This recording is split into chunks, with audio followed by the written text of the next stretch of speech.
Ok, ¿Sí? ya lo he empezado 3 veces. Bueno, vamos a hablar un poquito de estos de los que nunca se habla, que son los leales, los que no querían la independencia, y que después de revisar sus textos no se queda con varias ideas. La primera de ellas es que efectivamente es un grupo del que no se habla, es un grupo que se queda olvidado en nuestra historia, sí, quizá porque la historia la hagan los vencedores, quizá porque tampoco hubo el interés de recuperar sus nombres, porque aún de los insurgentes, no todos fueron héroes hasta muy entrado el siglo XIX. Todavía en los años 20, 30 del XIX se discute si Hidalgo debe o no ser considerado el padre de la patria. Entonces tardó todavía mucho incluso esas figuras en afianzarse como lo que ahora las damos por hecho que eran próceres e insurgentes. Y eso mismo le pasó a los leales, porque también da la impresión que algunos quizá pudieron haber destacado, pero al final se pierden en el tiempo. Destaca también de esta gente, no hay rastros de sus pinturas, cómo eran, no se sabe. Cuando uno está leyendo esos textos tiene uno que imaginar cómo es Allende Hidalgo para imaginarse cómo puede ser el contemporáneo de ellos, pero hay también un borrón de sus nombres, hay un borrón de sus imágenes, y aún gente como clérigos de la Catedral de México, a menos que en la catedral exista algún cuadro de ellos, la verdad es que también sus imágenes están borradas, quedaron como los apestados del cuento, ¿verdad? Entonces por ahí de entrada hay una amnesia histórica, porque además es una amnesia doble, una amnesia nuestra porque no se les revalora en su justa dimensión, ni tampoco, ¿verdad?, la misma España recupera de ellos absolutamente nada. ¿Y por qué? Pues porque finalmente es un bando que quedó atrapado en una realidad que cambió, entonces ya no eran importantes para determinados grupos. Es importante decir que cuando hablo de leales, algunos historiadores me han cuestionado diciendo, bueno, pero ¿no le parece a usted que leales eran todos? Sí, en principio hay una lealtad compartida, pero por leales quisiera yo simplemente referirme a aquellos que no desean la independencia y que por escrito dejaron el por qué no la querían. Y van dejando a lo largo de un periodo que va, digamos, de 1808 al 21, 22 incluso, las razones muy diversas por las cuales consideran que es un desastre irse a la independencia. Y cuando uno los va leyendo, es inevitable ponerse en sus zapatos y ver, bueno, como en todo, a todo pasado, la historia siempre es fácil verla porque uno dice, sí se veía clarísima la independencia, pero cuando se pone uno en los años de la contienda, la victoria o la derrota no es tan clara, ¿verdad? Porque es además muy cambiante de un periodo a otro. Si algo tiene la guerra de independencia son sus fluctuaciones. Cuando parece que van a ganar los insurgentes, resulta que no. Cuando parece que los realistas están ganando, pues resulta que tampoco. Entonces es una situación muy confusa. Con todo y que creo que nuestra guerra de independencia es muy ordenadita, ¿sí? Se puede sacar muy bien los periodos, porque yo personalmente siempre me hago muchas bolas con Sudamérica.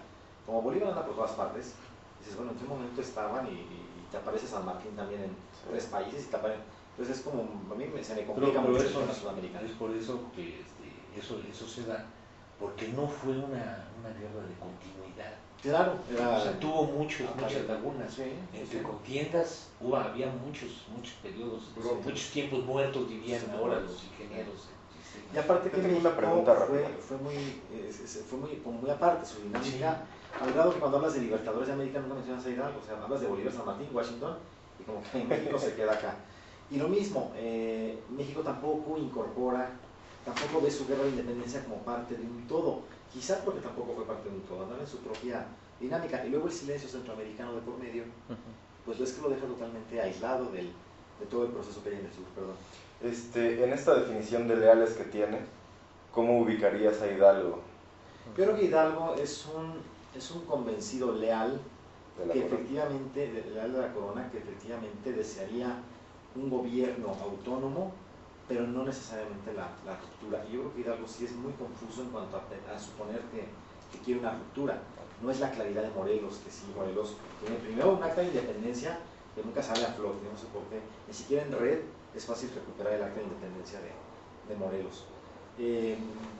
Riva Palacio sí la tiene, y a través de los siglos sí reproduce el acta de independencia de Morelos, que además en ella dice hay que quedar bien con España, firmemos la paz y amemos al Papa, con lo cual bueno, supongo que no es la mejor acta de independencia que podríamos exaltar, pero la de Iturbide, que habla del Imperio Mexicano, pues creo que tampoco es políticamente viable. Correcto. Pero es la que va a salir ahora en la exposición de Palacio Nacional, esa es la que van a poner Esa es la que van a poner ahora. Pero es que Pero es la real, bueno, es facsímil o qué es. No, esa sí, creo que sí es Sí, la que tienen en el Museo del Caracol. la tienen además en un- Pero es la de Morelos. ¿Es la que tienen en el Solarín? Y empieza la noción No, mexicana. no sufre Caracol. Sí, por eso en el Solarín del Caracol.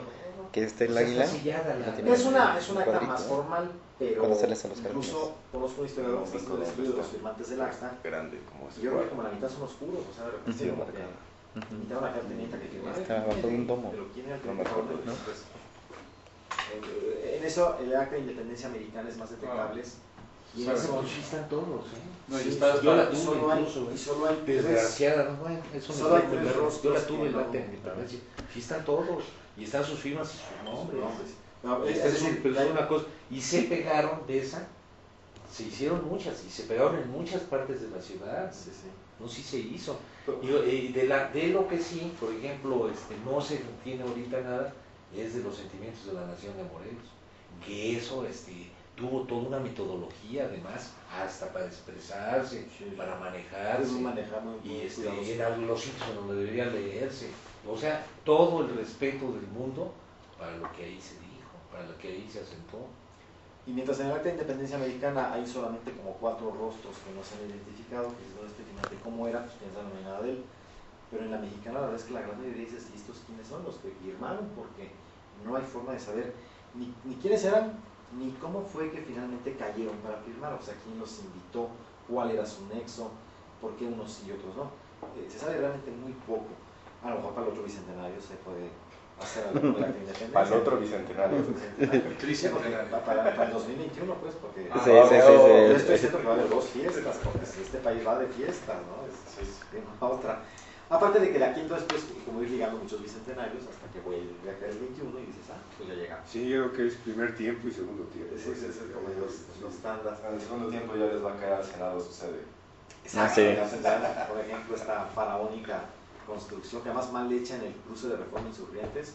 Imagínate una Es manifestación. estratégica para las manifestaciones. Para parar insurgentes y reformas. Ayer dijo un locutor, cerquita del Monumento a la Madre, para Se la presenta la La dedicatoria. necesidad. La necesidad turna.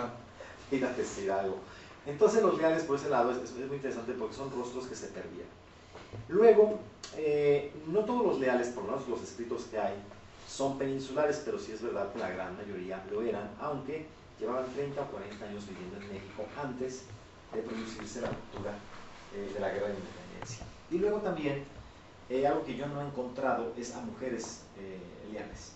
Porque si José Ortiz de Domínguez lo fue, y si Leona Vicario lo escribió, entonces seguramente en el bando contrario también hubo mujeres que aventaron la carreta hacia adelante para expresar lo suyo.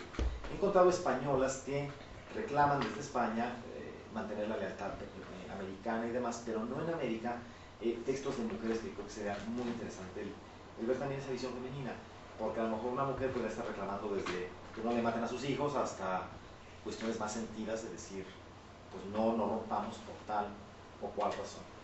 Ahora, alguien me decía, bueno, los leales son gente que es leal por no perder privilegios. Tampoco necesariamente es así. Hay gente, como el padre Lingas, que no es un canónigo, no es alguien de gran renombre, pero que está muy convencido de que no se debe de romper con España. Y me queda claro que el tipo no tenía privilegio alguno, es decir, no tenía haciendas, no tenía algo que dijera, lo voy a perder si nos independizamos. Tampoco necesariamente es gente que se reclame, por ejemplo, partidaria de los excesos del gobierno español, ¿sí? Algunos incluso son muy sensatos al decir, hay problemas, hay injusticias, se tiene que corregir esto, pero sin necesidad de llegar a la ruptura. Y luego la parte que a mí me parece más interesante son las ucronías, es decir, los supuestos que se pueden derivar de una posible ruptura con España o en su defecto, si incluso no se logra la ruptura. Porque hay quien, hacia 1815-16, dice, si esta guerra finalmente la pierden los insurgentes, quedará en el ambiente tal odio generado estos años que va a ser muy difícil la convivencia. A partir de aquí va a ser muy complicado que convivan leales e insurgentes, porque el odio de la muerte de ambos bandos ha contaminado de tal forma el ambiente que no será posible una sana convivencia. Entonces ahí pienso, bueno, quizá la solución iturbidista de finalmente los propios españoles generar la independencia, quizá fue lo que generó que no hubiera una guerra civil en los años 20 del siglo XIX, porque había este acuerdo finalmente. Luego, por ejemplo, hay leales que señalan, hay uno en particular, Pepe Pérez Cómoto, que escribe hacia 1813 diciendo: si esta Nueva España finalmente se independiza, le va a costar 50 años o 100 salir del atolladero en que va a quedar, porque ya se arruinaron las minas, los campos, la matazón de gente, por lo tanto la ruina es garantizada, está garantizada. Entonces cuando yo voy leyendo este texto pienso, digo, bueno, a ver, 50 años tardó México en pacificarse, entre 1821 y 70, en que acabó, digamos, la República restaurada y las guerras, que empezaron las guerras yaquis. Pues ahí 50 años, o sea, en eso el tipo no andaba equivocado, le iba a costar al país 50 años. Pero peor aún, cuando dice 50 o 100, y a los 100 la revolución. Entonces dices, bueno, este tipo o tenía eso como Walter Mercado, claro, ¿verdad? Una situación, una visión muy puntual de hacia dónde iba la independencia.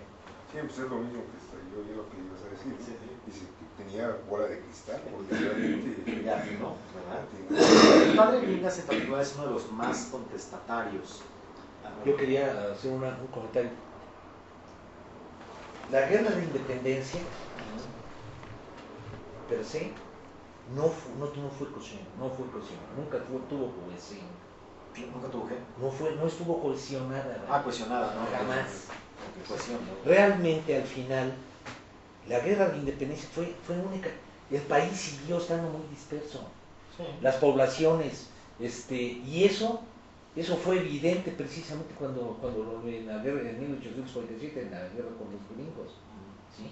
O sea, yo pienso que el gravísimo error que se cometió al decretar la independencia fue precisamente eso. No hubo una visión de conjunto. No hubo una manera de cohesionar a la población primero y a partir, de eso, establecer un proyecto. Es un proyecto para la educación, porque ese fue el problema hasta incluso para la recaudación fiscal. Sí, no había cómo cobrar nada. Hubo gente como José Joaquín Herrera que le ofrecieron la presidencia, ¿no? Dice, pues, ya se fue, no recuerdo ahorita quién era el que se estaba yendo, pero dice, usted es el presidente. De la Peña y Peña. Ya lo, sí, ¿verdad? De la Peña y Peña.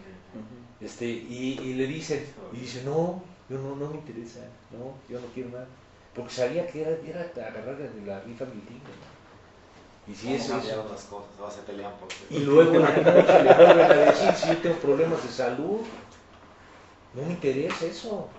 Hasta que a la mañana siguiente van por dicen, ya el cabildo, todo, ya votaron aquí, el cabildo, la ciudad, la cámara, ya estás, venimos por ti, ya, ustedes, ya lo ungimos, le traemos todo listo, aquí está ya el coche esperándole, tal y tal, usted toma posición.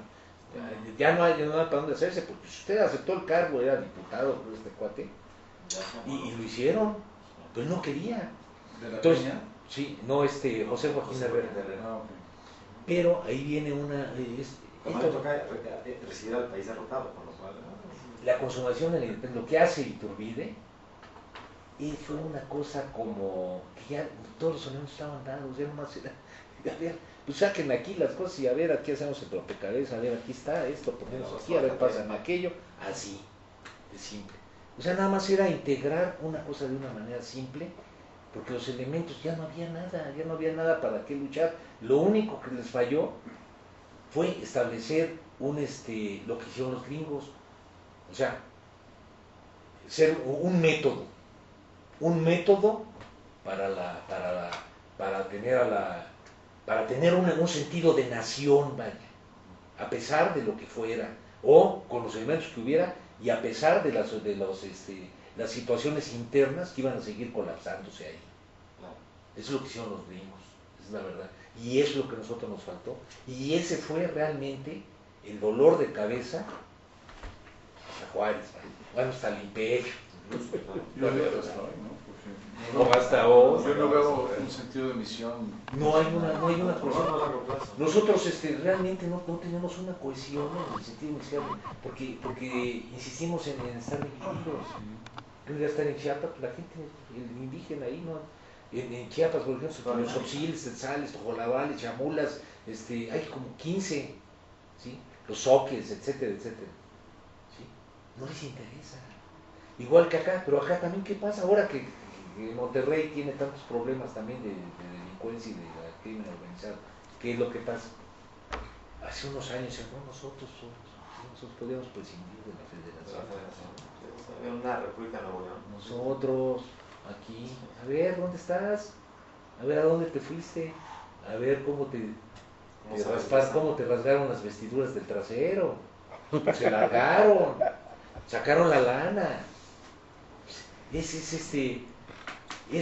es nuestro problema. Y ese es el problema que tuvo tantos conatos. Ese fue el problema por el que a un tipo inepto, paranoico, que reunía todos los defectos, se le estaba llamando a cada rato para que ocupara la silla presidencial como fue Santana. Estás aprovechando que no está. Sí. Estás aprovechando que no está Carlos. Juan Carlos es ligeramente apasionado.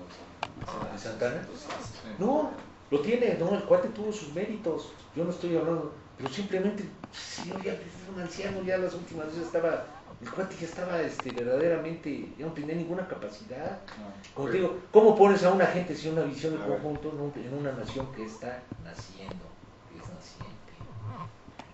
Perdón. Pero como dice Carlos, ¿no? Me llamaron 4 veces o 3 veces. 11.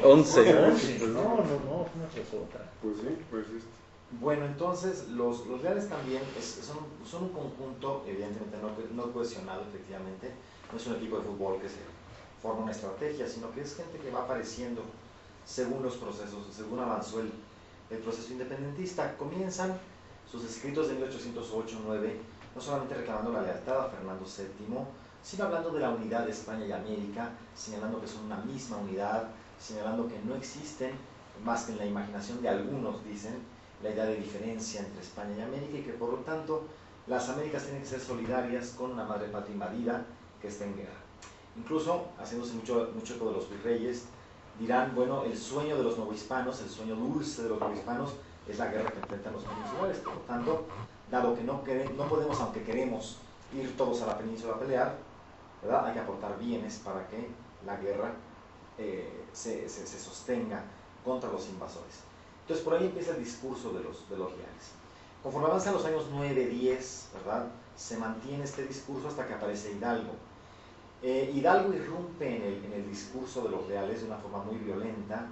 Por supuesto lo acusan de todo, ¿verdad? También es muy violento ir leyendo cómo se expresan de Hidalgo, como apóstata, como criminal, como asesino, cuando la imagen que tenemos es el padre de la patria, el fundador, entonces te lo van bajando del pedestal, pero además son sus contemporáneos, entonces no es una cuestión de, sí se toma postura, pero es una cuestión muy evidente, muy palpable en ese momento, donde dices, bueno, a lo mejor de veras Hidalgo fue cosa fina, porque por lo visto, a como se lo describen, pues da la impresión que sí. Y también advierte que la historia es veleidosa, y yo por eso sí estoy convencido que en 2 siglos hablaremos de San Andrés Manuel López Obrador, porque hoy podrá tener detractores, pero en 2 siglos aquello puede ser tan cambiante que dijeras, es irreconocible lo que se diga de lo que fue por el mártir del cambio. Porque así es de peligroso el tema. En este asunto también influyeron las cortes que se formaron en España, ¿no? Mucho después, porque a las cortes se les ve después como el curatorio de los males de la monarquía, y se les concede mucho mérito, pero al final quedan un tanto fuera del discurso de los leales. Yo no sé si debido a que quizá no lo vean tampoco tan claro, a que incluso, y esto sí es muy interesante, ver cómo al ir cayendo toda la península en poder de los franceses, queda claro que los gobiernos en América niegan o ocultan lo que está pasando realmente en España. Al grado que al virrey del Río de la Plata lo obligan a que suelte la sopa y les diga cuál es la situación real de España, porque se da la impresión que se ha perdido todo y que los virreyes están sosteniéndose con alfileres en sus cargos y que por lo tanto no tienen ya la legitimidad del nombramiento real como para seguir al frente, y es hora de dar paso a los criollos que están disputando el poder. Entonces las cortes se quedaron como algo ahí medio abandonado. En cambio sí se generó una red de respuestas, ¿verdad?, entre leales e insurgentes en el plano ideológico. porque está el plano militar, donde evidentemente están dando de catorrazos, pero en la pluma, con la pluma se están también dando. Y entonces, por ejemplo, entre Fray Servando Teresa de Mier, José María Cos y a veces Matamoros, ¿verdad?, van contestándole a los leales lo que a su vez los leales le van contestando a los insurgentes. Hay un momento en que se tensa, o se trenza, mejor dicho, los ires y venires entre José María Cos y Bringas, ¿cómo se llama? Diego Daniel Bringas se llama el sujeto. Este hombre sacerdote, que además su padre muere en el Monte de las Cruces, en la batalla, con lo cual menos puede ver a Hidalgo, porque lo culpa de alguna forma de la muerte de su padre. Y entonces, por supuesto, peleando en el bando de los leales. Y por ejemplo, con Cos se da todo un debate en torno a si el rey, a la hora de abdicar la corona frente a Napoleón, lo que está haciendo al mismo tiempo es soltar las Américas. Y entonces Cos dice, bueno, el rey ha abdicado y por lo tanto nos ha dado la independencia, simplemente estamos haciendo valer lo que el rey, de hecho, ha provocado. Bringas le va contestando diciendo, no, pero es que el rey ha abdicado a la fuerza, por lo tanto el acto no es legítimo y por lo tanto no hay independencia. En una de las cartas Cos le dice a Bringas, pero es contra la naturaleza que un retazo de Europa, porque así se llama la península ibérica, que un retazo de Europa pretenda dominar todo un continente. Eso no puede ser. Eso tiene que cesar de una vez para siempre, ¿no? Entonces se dan idas y venidas con los textos. Entonces se forman diálogos muy interesantes, porque uno va viendo que la Guerra de Independencia lleva una fuerte carga ideológica, en la cual, aparte de las batallas, se están dando con la pluma, ¿verdad?, los dos bandos correspondientes. ¿Los textos son periódicos? Son periódicos, son sermones, son también cartas en algunos casos, o manifiestos. Por ejemplo, en la antropología hay sobre todo sermones, pero en la Biblioteca Nacional hay muchos manifiestos. Incluso hay manifiestos, para mi gusto demasiados, provenientes de Perú y de Buenos Aires, en la Biblioteca Nacional. Es decir, yo hasta antes de entrar a la Biblioteca Nacional solo había encontrado textos mexicanos, o en el mejor de los casos reimpresos españoles. Pero de repente cuando encuentro cualquier cantidad de textos provenientes de Buenos Aires, es muy interesante, porque además va uno viendo también el discurso, que es muy parecido, pero que también tiene datos muy interesantes que los novohispanos no habían recogido, ¿verdad? Por ejemplo, la legitimidad del rey, en términos de decir, si ya no hay rey, todas las autoridades que nombró han perdido su razón de ser. Pero en Buenos Aires sí se argumenta eso, pero también se argumenta la idea de decir que pese a eso se tiene que mantener la lealtad, cosa que no casa con lo que la historia argentina suele decir, que los criollos sí consideraron que era ilegítimo el gobierno español al no existir ya quien le había nombrado. Los textos que yo he visto hablan de que no, de que sí se le consideraba finalmente como algo legítimo. Entonces es muy interesante porque son textos que además sobreviven, yo creo que de milagro. Creo que a la hora de recomponer la historia se los han de haber cargado a todos, pero alguien tuvo el buen tino de decir que no se tocaran esos textos.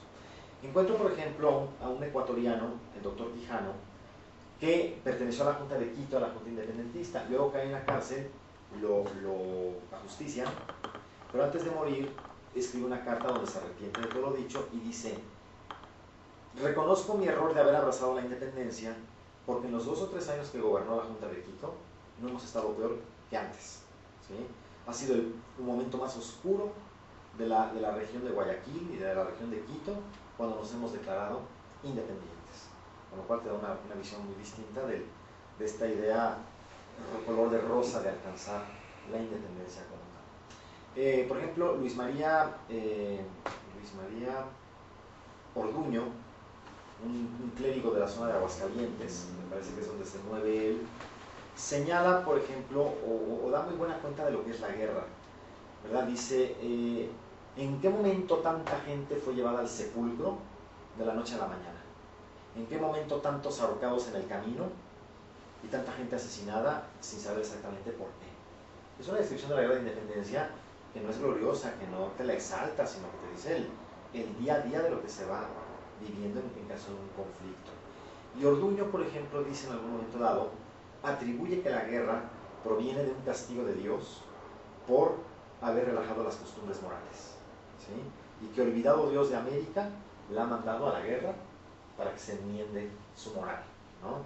En esto me recuerda mucho, hay un libro que habla del terremoto de Lisboa, de 1755, que se llama, aprovechando que está, ¿verdad? Dice, texto que describe y cuenta qué fue el terremoto de Lisboa, o lo que es lo mismo, el castigo a los portugueses por andarse juntando con los ingleses. Entonces, por ahí, ¿verdad? Esa es la visión, por supuesto, española del tema.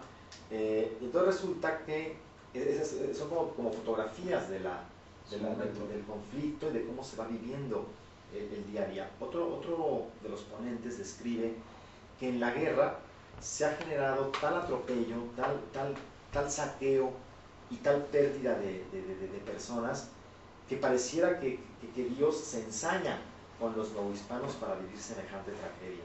Dice, es que no salimos de una y ya tenemos la siguiente. Entonces son visiones muy puntuales de la propia conflagración. Y luego, por ejemplo, a mí me llama la atención, Brindas, por ejemplo, dice, ¿cómo va a sobrevivir la Nueva España independiente si no tenemos flota, no tenemos ejércitos? Estamos viendo que los insurgentes no pueden con las tropas del rey, ¿sí? ¿Cómo van a poder, llegado el caso, con las de Inglaterra o de los Estados Unidos si vienen a invadirnos? Cuando dices, bueno, pues también es una visión. Yo quiero hacer una pregunta, no sé qué tan cierto sea esto, pero mi maestra de historia, que era muy parecida a ti, o sea, se documentaba y hablaba, Muy hambruna la o sea, en el sentido histórico académico, no otra cosa. Ella siempre decía que, o sea, no podía decirlo en esa época porque estaba el prismo, pero decía, pues sí, el padre Hidalgo, alguien dijo, oiga, es cierto, decía, es que el padre Hidalgo tenía hijos. Pues sí, pero no vamos a hablar de ellos. Y después decía, bueno, y Morelos, y alguien le mencionó en el Nepomuceno, no sé qué. Y nuevamente, o sea, sí, es cierto, lo tuvo que bajar. Pues sí, o sea, cosas como eso. Pero lo que me llamó la atención, ella era de la UNAM, ella estudió en la UNAM, ella es descendiente de españoles, de republicanos. Entonces, en su época le llamó mucho la atención, no hablaba con afecta ni nada de eso, pero estudió historia en UNAM con un cierto tinte de izquierda, etcétera, etcétera. Pero más bien, se hablaba de la verdad, ella no era de ese tipo de tinte, pero tenía un enfoque.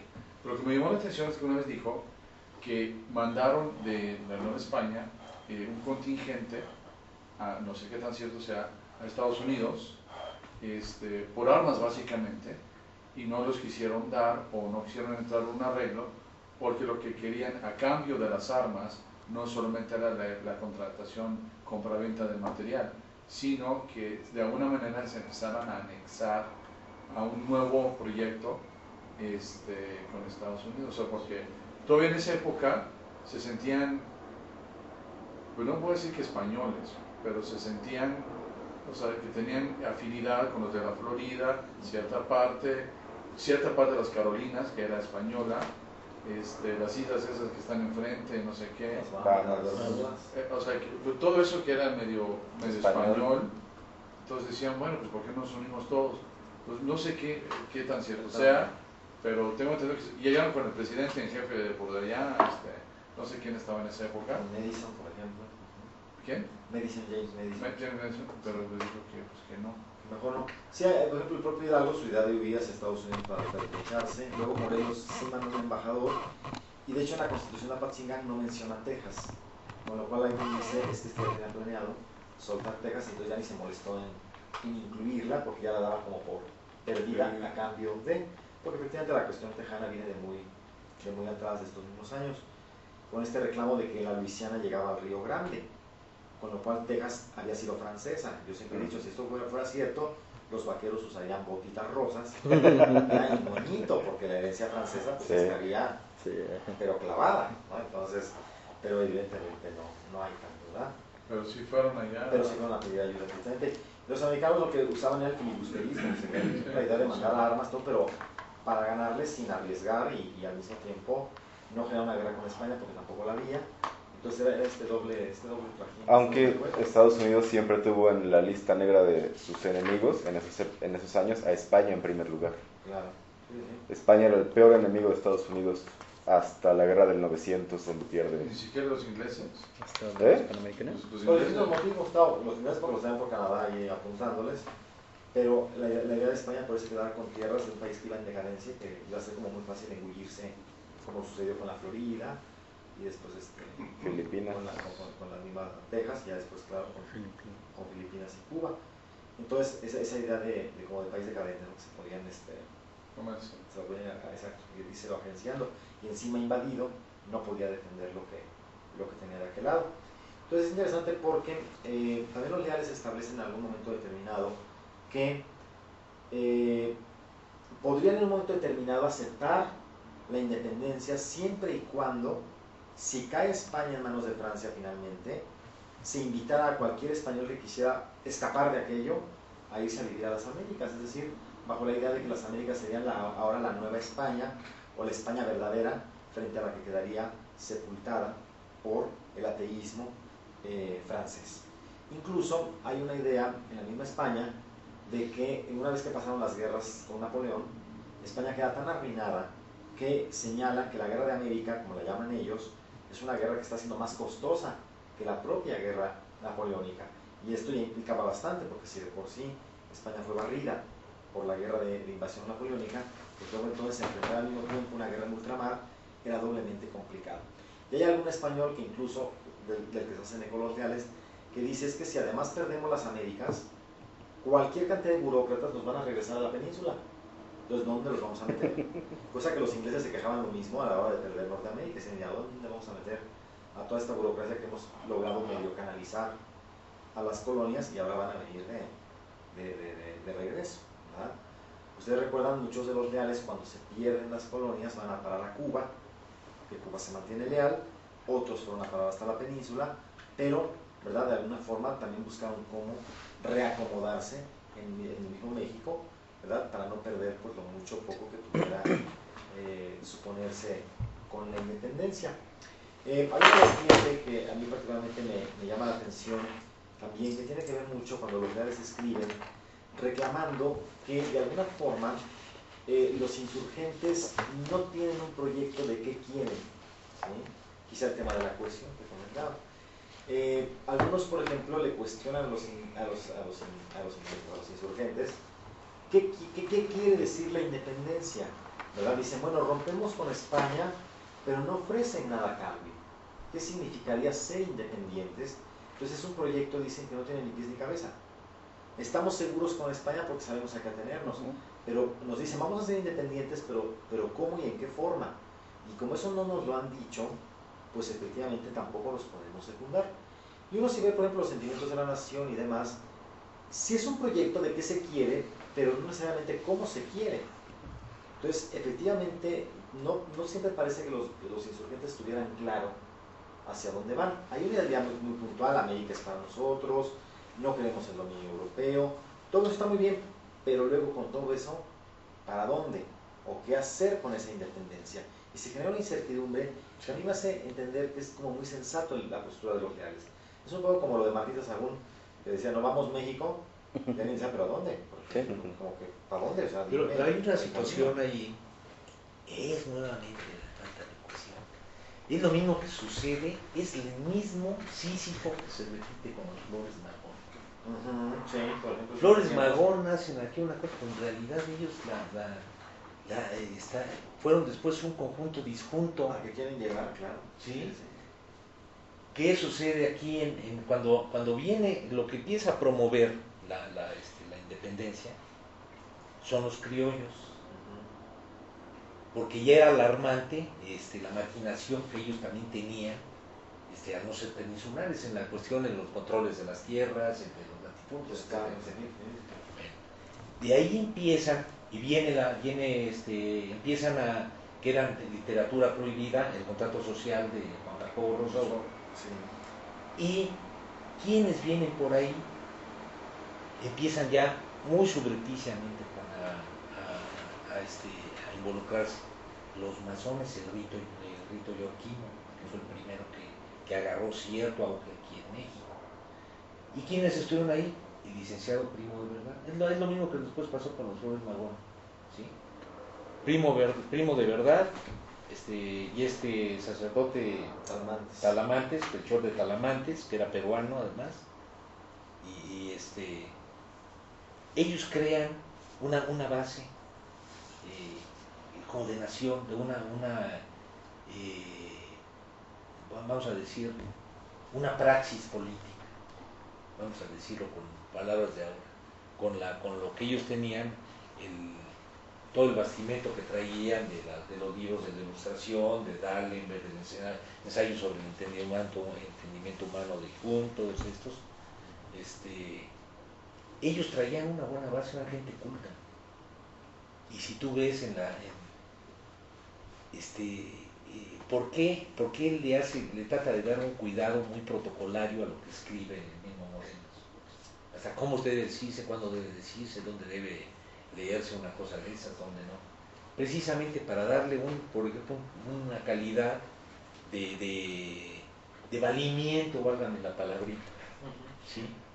Ideológico a lo que hubo ahí con Morelos, ¿no? Pues se pierde lo de Primo, ¿verdad? Se pierde la labor. No me acuerdo de otros nombres, pero sí por ahí los tengo. De toda la gente que estuvieron en la logia de York, que fue aquí en México. Y eso se perdió, eso realmente ya no se le dio ningún seguimiento. Se queda ahí. Sí, se quedó ahí como una isla. Y la guerra de independencia o la revolución de independencia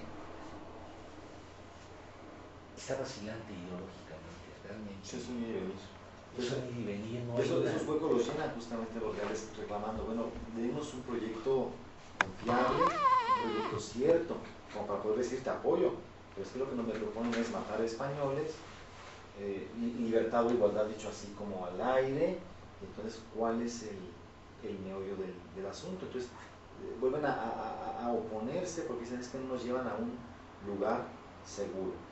Es verdad que cuando a partir de, digamos, del año 17, 18, que ven que España de todas formas no va a poder ni recuperar nada, ni tampoco promete ni ofrece algo atractivo para continuar con ellos, también el discurso de los leales va en el sentido de decir, bueno, si se llega a perder España, ¿verdad? O si de plano no hay forma de entendimiento, bueno, pues preguntamos a los insurgentes qué ofrecen a cambio, porque a lo mejor de veras España ya no va a poder continuar, pero no vemos quién llene favorablemente este vacío. Entonces ellos ya advierten esta falta de proyecto y de vacío al respecto. Es una buena información porque en ese entonces estaba en boga la ilustración. Claro. Estuvo Kant, ¿cuántos pensadores? Contemporáneos grandes, sobre todo. Los que hicieron toda la Declaración de Derechos Humanos. Había mucho en ese entonces. Ese fue un gran error también. Es que no había información, no había información No, ahora pasamos la película completa, pero en ese momento se ve que no. No había manera, no había elementos para darle una forma, un método, un orden y sistema a lo que se estaba haciendo. Así es. Esa es la verdad. Incluso como un para orden saber y un sistema. Si la guerra se está ganando o perdiendo, es decir, hay mucha incertidumbre en ambos bandos conforme van escribiendo y avanzando el conflicto. Se nota que nadie tiene segura la victoria. Hay arengas muy patrióticas de los insurgentes que dicen ya ganamos, y otras que van diciendo bueno, nos están pero moliendo a como de lugar.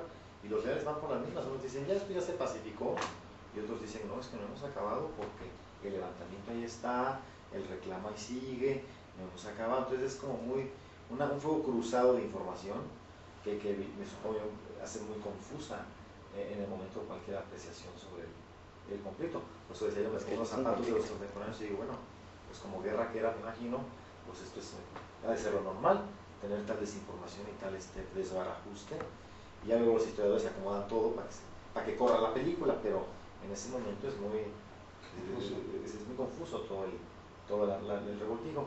Muy interesante con los leales valorar también el hecho de que de alguna forma algunos guiñan el ojo diciendo, bueno, nos gustarían cambios. Sí reconocemos que hay problemas y entonces ojalá que la corona modifique ciertas cosas, ¿no? Pero son los menos los que reconocen que quizá el levantamiento proviene de un descontento. En general, ya desde entonces se atribuye a los masones, a los franceses, al no sé qué, no tanto a decir, pues es que estamos mal y no queremos cambiar y esto ha generado el encono. E incluso también se reclama mucho en estos textos de los leales la idea de ir señalando todo lo que ahora exaltamos como parte de la guerra de independencia, todo recibió respuesta de los leales. Entonces, por ejemplo, hay un texto que dice: ¿cómo se atreve un apóstata sacerdote asesino a usar a la Virgen de Guadalupe de estandarte? Cuando generalmente escuchamos el lado bonito de ya agarró a la Virgen y con eso se lanzó, pero viene el cuestionamiento a su acto. Después, cuando se fusila a Hidalgo, se dirá por fin, ¿verdad?, a este individuo al que apodan el zorro, porque lo del apodo sí se sabía en su momento, ha merecido su debido castigo y por lo tanto, qué bueno que ya se acabó ese personaje. Entonces, todo lo que va pasando va teniendo su contraposición en la propia guerra. Fray Servando de Teresa de Mier, por ejemplo, les va contestando diciendo: bueno, nos llaman traidores, los traidores han sido, dice Fray Servando, los que aplicaron la corona y se la han entregado a Napoleón. Esos son los traidores, dice Fray Servando, y nos han traicionado queriendo entregarnos al diablo Napoleón, por ejemplo, ¿no? Entonces, también los insurgentes intelectuales tienen como muy claro dónde irle pisando los pies a los leales, dónde irlos encasillando en su argumento del por qué sí o por qué no han actuado debidamente. Entonces, me queda claro que si los hubo, no conozco yo a todos los leales, es que es posible conocer a todos, pero por lo menos los que he ido viendo, y que creo que se repiten sus nombres, uno ve que mantienen líneas de discurso y de defensa muy puntuales, e insisto, muchas veces como muy convincentes, muy fundadas, muy válidas, ¿no? Porque dices, bueno, pues efectivamente no hay un proyecto de hacia qué vamos, el romper por romper pues no necesariamente es garantía de otra cosa, ¿verdad? Y de alguna forma pues tampoco los insurgentes nos dan más elementos como para poder decir estamos de acuerdo. También incluso hay un cuestionamiento que se repite a lo largo de todo el periodo, señalando el tema de la igualdad, el tema de decir, pero si somos iguales europeos y americanos, ¿a qué viene reclamar una igualdad que no existe? Y es que es curioso la necedad de los leales de insistir en que si hay igualdad cuando las propias cortes tienen que decretar que sí existe la igualdad. Es decir, el pronunciamiento podría salir sobrando si lo hubiera, pero como que no lo hay, las Cortes de Cádiz tuvieron que reclamar que América era parte integrante de la monarquía, ¿no? Y esto en buena medida presión de los diputados americanos, ¿sí? Entonces, ahí es donde los leales de repente se quedan solos, porque están diciendo que si hay igualdad y por detrás de ellos se está teniendo que declarar la igualdad, porque evidentemente no existe esta misma percepción. Hay también una idea muy reclamante de decir, hay en particular un texto que alguna vez he dicho, creo que ese que leí en la radio, habrán escuchado, donde decía leal a la corona, ¿no? Decía: y que Dios saque la lepra de sus corazones a su piel para que la gente los identifique, ¿verdad? A estos apóstatas que son los insurgentes, ¿no? Entonces, hay también, por supuesto, estas maldiciones lapidarias, ¿verdad? Que se lanzan contra la insurgencia, acusándola de todos los males que puede llevar a la Nueva España. Entonces, creo que es un discurso interesante que nos da otra visión también de la guerra de independencia, que nos recuerda que siempre hay dos bandos, ¿verdad? Que los insurgentes no pelearon contra fantasmas, ni contra la espuma o la primavera, sino contra bandos muy específicos, y que por lo mismo, también, justamente porque son los olvidados, porque son los que no ganaron, o a los que finalmente se les ha sacado del panteón nacional, ¿verdad? Luego entonces, el recuperar su memoria me parece interesante, porque nos da una visión muy distinta de la propia guerra de independencia, con lo que más o menos se puede armar, porque de repente hay años que a mí se me desaparecen los textos. Por ejemplo, 1819 es un año donde no hay nada, o sea, hay dos cositas y dices, bueno, ¿y qué más se habrá escrito? Mientras que en 1810 tiene muchos escritos, en 1811, por ejemplo, ¿no? Entonces es como decía, intermitente la guerra de independencia.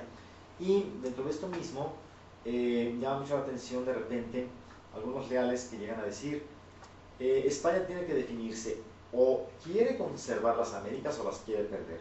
Si las quiere conservar, que ataque y que termine por aplacar la insurgencia.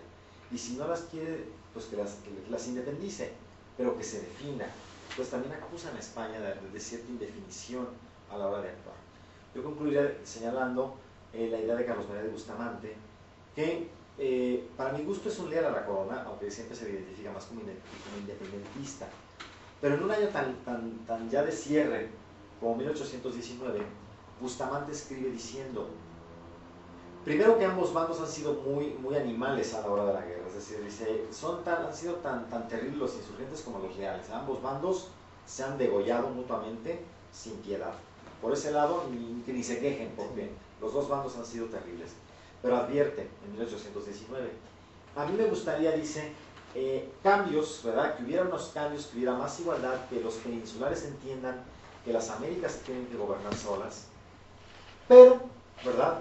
Esperaría, dice Bustamante, que la corona reaccione y conceda estos cambios para el Imperio Español. Y ahí aclara y dice, me refiero al Imperio Español, a Europa y las Américas. Los presidios de África no, eso no es el imperio. Entonces es muy interesante que un nuevo hispano tenga como muy claro dónde empieza y dónde acaba el imperio, en un sentido de identidad y de unidad imperial, que a mí me parece muy interesante porque tampoco supongo que era muy común oír hablar de las posesiones españolas de África, pero Bustamante las sabía, entonces tiene como muy claro que esas no son el imperio, esos son presidios y cárceles y fábricas de esclavos, pero no son el imperio somos otros. ¿Cuáles son esos? Por ejemplo, toda la costa de Marruecos, luego vas bajando la Guinea Española, entonces esos puntitos que van quedando ahí, que la verdad es que pusieron eso, eran realmente presidios y factorías para sacar esclavos de África, entonces no eran los virreinatos americanos. Minas de arena. O minas de arena, ¿verdad? Y no eran estos virreinatos bien montados, ya muy específicos, ¿verdad? Entonces es curiosa la visión que tiene Bustamante, que todavía en 1819 está reclamando unidad imperial, dice, bueno, se puede salvar, estamos antes de salvarla, siempre que España ceda. A mí me queda claro que la independencia finalmente es consecuencia de una cerrazón española, es decir, que finalmente respondiendo a su época, pero una España que no alcanza a ver la necesidad de un cambio, ¿verdad? Para no perder, aun teniendo por ejemplo elecciones como la de Inglaterra, ya había perdido colonias y aún así no tuvo la visión, el tino, el deseo de hacer cambios a tiempo, y entonces optó mejor por la cerrazón, al grado que Fernando VII pues muere en su cama sin reconocer una sola independencia, es decir, sigue pensando América, la rebelde sin causa, un día se cansará de serlo y vendrá al seno de la madre patria a pedir perdón. Entonces con esa visión medio cortita dices, bueno, pues no hay mucho que hacer, aunque la historiadora española Pilar Peralt en algún momento de la biografía de Fernando concluye diciendo, aunque Fernando VII perdió las Américas, fue un buen rey, con lo cual a mí me causa un poco de ruido, porque digo, bueno, quizás si hubiera reinado 80 años, diría, bueno, Jorge III tuvo forma de reivindicarse en un reinado de 60 años, pero Fernando no tuvo el tiempo para por lo menos decir perdí unas pero gané otras, entonces no hay ese tiempo. El pueblo español no tenía ¿cómo te puedo decir? Conciencia. Es que era ajeno. Sí, incluso porque era ajeno. Ahí el sistema era llenarles la panza. Llenarles la panza para controlarles la codicia. Entonces el español estaba bien comido, mal vestido. Sí. Y no compartían, o sea, ellos no tenían ninguna dimensión exacta o aproximada de lo que había aquí, Sí, de lo que sí, estaba sí. aquí y de cómo se estaba manejando. No Sí, tenía, la gente es como nosotros con Pemex, así de fácil. O sea, sabemos que es de los mexicanos, pero pues a mí nunca me ha caído aquí un billete de las utilidades de No me Pemex, caso es mi con él. empresa, ¿no? Yo soy mexicano, ¿no? ¿Tú sí? A mí sí. ¿Trabajas en Pemex o qué? No, mi mamá es jubilada. La lista más clara. Bueno. Sí. Bueno, y antes del 15 nos caen 3 millones de pesos porque ganamos la demanda. En el discurso, incluso, ustedes saben, al momento de caer la Ya, monarquía, las cosas que se graban. los reinos de España, cada quien forma sus juntas de gobierno, y estas juntas aprovechan para hacer reivindicaciones políticas, económicas, sociales. Y si uno ve las reivindicaciones de la Junta de Valencia, pueden ser las de la Junta de Lima o las de Buenos Aires, es decir, tú conoces el discurso y es muy parecido. Pero, por ejemplo, en las Cortes españolas no aparece América. América no es tema del debate. ¿Por qué? Porque tampoco existe una identidad compartida iberoamericana. La misma España va a tener que empezar a fraguar su propia identidad de española, empezar a hablar de España y no de las Españas. Entonces también llevan 2 siglos en su proceso identitario. Este bicentenario también es su bicentenario porque también parten del mismo proceso para empezar a crear una identidad. Y así como México no ha resuelto si es español o indígena, y ahí está la confrontación, aquellos con vascos y catalanes son la muestra de que tampoco han resuelto todo el discurso que hubieran necesitado para tener un discurso nacional cohesionado. Entonces todos cojean de una o de otra, pero todos parten de la misma ruptura, ¿verdad? Entonces es muy interesante porque sin duda es más el discurso de decir somos españoles americanos, pero no americanos europeos. Sí, exacto. El discurso no es en el sentido inverso. ¿Qué pasó? No hay esta identidad de decir en España somos también americanos, ¿no? Entonces América no existe en el horizonte español, quizá también la cortedad de miras. Hay un reclamo del gobierno español, que creo que lo he mencionado aquí, se sientan a negociar con la gente de la Capitanía de Venezuela la posible independencia en un año como 1820, 1920. Y los venezolanos se quejan, dicen, es que con quién estoy hablando si el funcionario español que tengo enfrente cree que en Venezuela está Valladolid, Valladolid de Michoacán. Entonces estos funcionarios coloniales españoles no tienen ni idea de dónde empieza y dónde acaba el imperio, ¿no? O sea, un Whitehall, no, definitivamente no era posible, ¿verdad? Como debía haber sido, ¿no? Aquí recordamos las palabras de Ribbentrop a Hitler, que le decía, ¿quiere usted entender a la Gran Bretaña? Usted tendría que estar parado en Whitehall, en este ministerio del imperio, para ver lo que significa la Gran Bretaña, en este ir y venir de gente proveniente de todas partes del mundo y organizadito todo, ¿no? Entonces un Whitehall español que también se traduce eso a los jardines. Ustedes saben que se habla de que el jardín francés es recortadito, figuritas, Sí. muñequitos, el jardín inglés es un poco más recatado, ¿verdad? Pero todavía juega al laberinto, a la línea recta, tal. Pero el jardín español, y efectivamente así es, macetitas por todos lados, las enredaderas, nada está en su sitio, es más bien Es más romántico. más romántico, claro. En el estricto sentido de la corriente del romanticismo. Claro, efectivamente, así es. Pero evidentemente también habla de un carácter nacional, ¿verdad? Entonces macetitas grandes y chiquitas y por todos lados y no hay orden ni concierto en el jardín español. Entonces quizá eso se refleja en todo, ¿verdad? Dos cosas. Una, un anuncio rápido. Me habló Pepe que quiere platicar con nosotros. Vienen para acá, que si lo esperamos. ¿Quién es Pepe? Pepe Cerul. ¿Cero? Ajá. ¿Y de Uruguay? Sí. No lo conozco. ¿Y después? Y después tengo una pues, pregunta, comentario. En toda esta visión de los leales, creo que en una guerra civil con tantos altibajos y claroscuros y tan difuminada, tendríamos que hablar de los leales, pero con otra visión, porque México, igual que ahora, no era el mismo. Antes era mucho más grande y con una diversidad social mucho más grande. Las castas no habían frenado en 1810, se seguía usando ese sistema de clasificación. Y cada una con su nicho laboral o pues en su nicho... Con su toco, su cuota de poder, ¿no? Exacto. Claro. Los aldapatrás podían hacer esto, los criollos tales, los peninsulares otras cosas. Entonces los bandos que se ponen en juego son los que quieren defender un estilo de vida y los que quieren cambiar ese estilo de vida.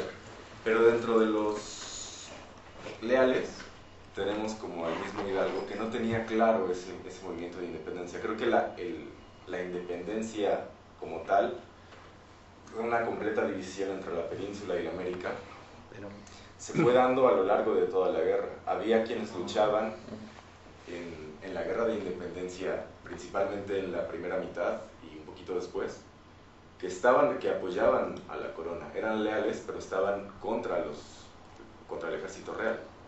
Entonces esa parte también está como muy difuminada, ¿no crees? Sí, no, porque vuelvo al tema, yo creo que la guerra de independencia no es soportar una forma de vida, no se puso en juego si unos iban a perder privilegios y otros no, salvo cuando se habla del funcionario español que deje su lugar al criollo. Ahí sí, o sea, ahí sí hay un perdedor muy claro que sería el funcionario español, pero no considero que el grueso de la sociedad no hubiese ganado. Es decir, nadie pensó que la independencia había un cambio de vida. Los indios que se mataban no sabían O sea, por qué se mataban. No, y además los indios de la Nueva España sí fueron mucho más alebrestados contra el rey, pero no es el caso de América. En América los indios fueron leales al rey, ¿por qué? Porque por las leyes de Indias y por la bula de Pablo III se les considera personas. Entonces los criollos no les garantizan, como finalmente ocurrió, que iban a conservar su estatus. Entonces la indiada se queda un tanto en plan de decir, y si se van los españoles, ¿quién nos va a proteger? Como efectivamente la respuesta la sabían, nadie, y se les va a machacar 2 siglos. Que se coló Juárez, pero Juárez es uno. Sí, sí. Juárez es la excepción que confirma la regla de que el indio queda relegado. Y cuando entran mixtecos como Díaz, pues se hacen caiceres, se blanquean a la Michael Jackson, se hacen blancos para Porfirio Díaz. negar este pasado indio en la medida de lo posible. Me imagino que tampoco fue al 100 exitoso, pero hay un digo síndrome pensar. que no nos ha abandonado, ¿no? Y ahora lo retomaron con estos señores del PAN. El cura era el verdadero personaje Centro de muchas cosas. tramposo. Agente social, ¿no? Estos cuates eran los que tenían que conciliar los intereses de los poderosos, o sea, de los peninsulares, pero ya ellos ya llevaban precisamente su tajada de honorarios en cada caso. Y eso fue siempre. Eso realmente fue siempre. El que viene a romper eso, hasta incluso después, ellos siguieron sacando raja de la situación hasta Juárez, hasta Benito Juárez, ¿no? Porque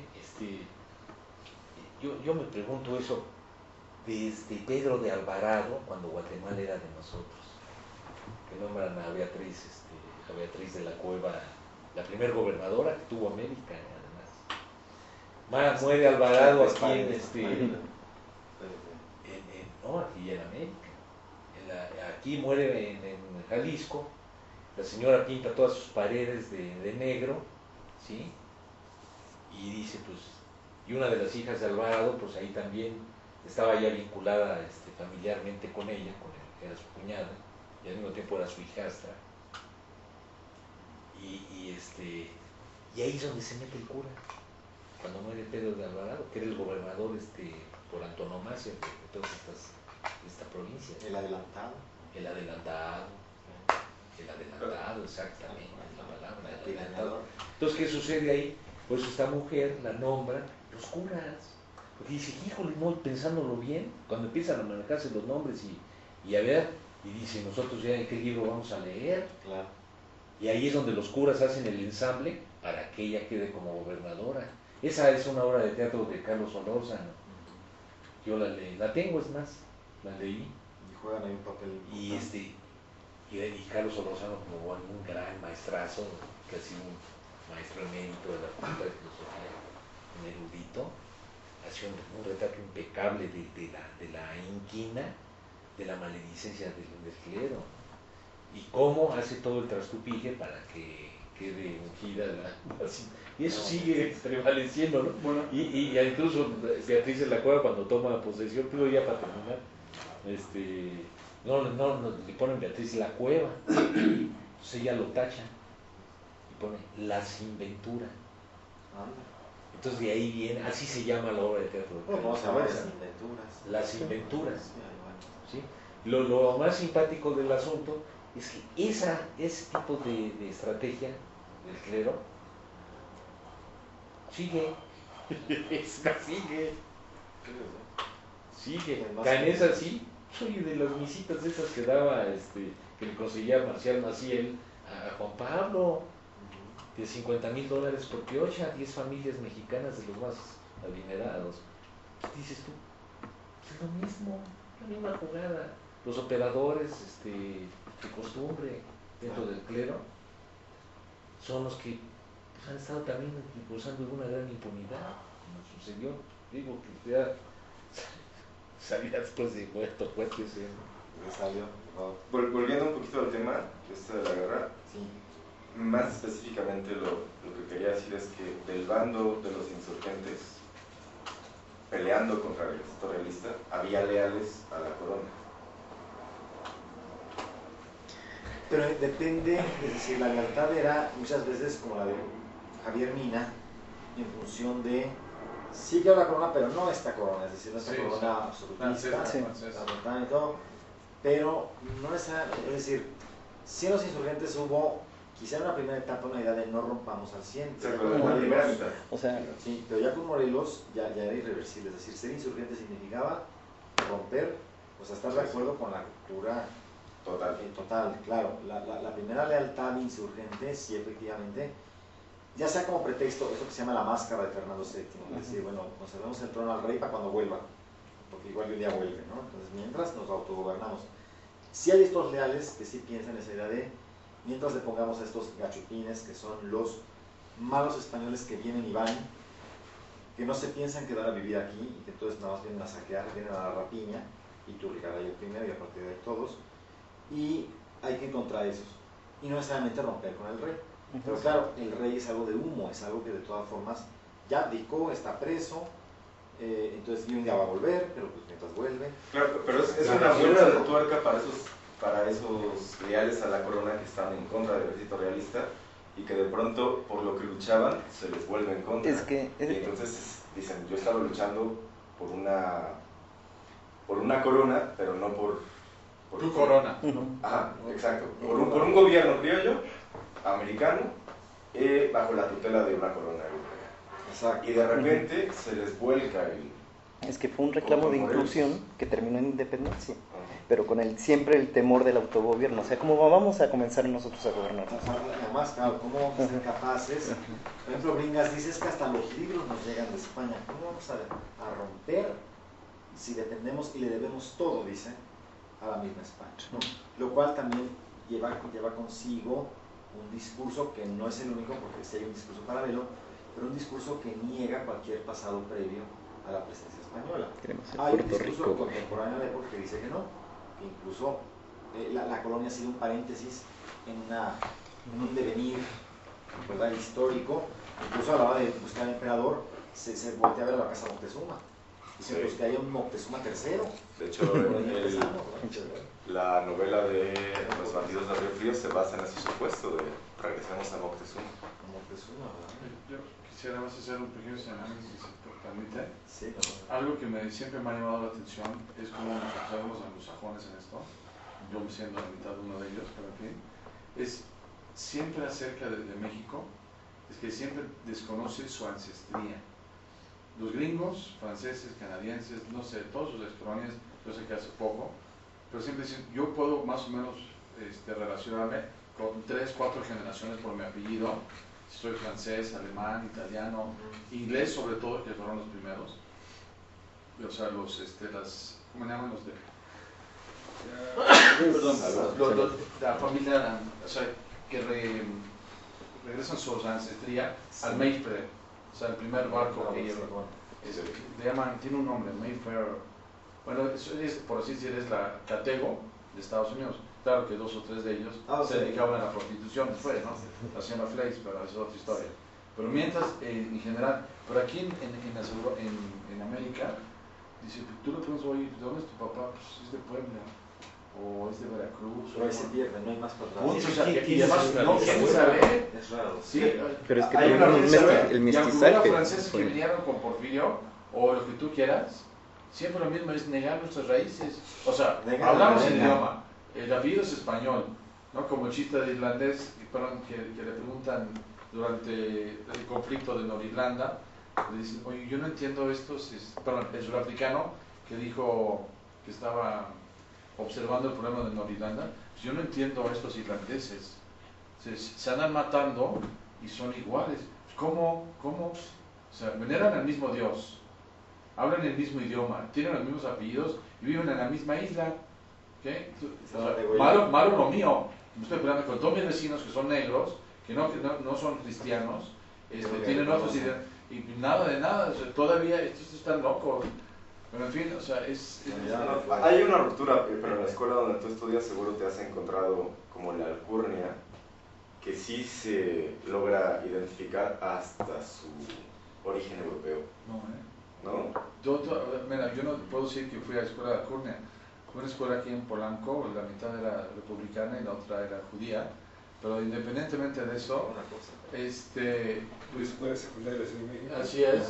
¿En cuál estabas? Mexico City School, aquí, o sea, La glorietita, ¿no? sí, exacto, pero lo mismo con mis alumnos en Ibero, pues mi hermano fue a La Salle y otro mi hermano fue al Unitec, y siempre uno le pregunta, oye, pues luego te identifican como inglesito, ¿no? Aguilar ruso, pues no es exactamente ruso, ¿verdad? Pero en ese orden, digo, oye, ¿y tú? Pues no, yo soy mexicano. Y bueno, ok, pero te llamas Jiménez, o sea, no suena muy el francés, ¿no? Claro. No, pues soy de Puebla, o soy de Veracruz, pero ok, está bien, pero más allá, no, pues no sé. Pero sí hay como... ¿Hasta dónde llegas tú? ¿Hasta ¿Hasta dónde llegas tú en tu ¿cómo se diría? En tu árbol genealógico. Yo la mía, Sí, yo llego hasta mi bisabuelo.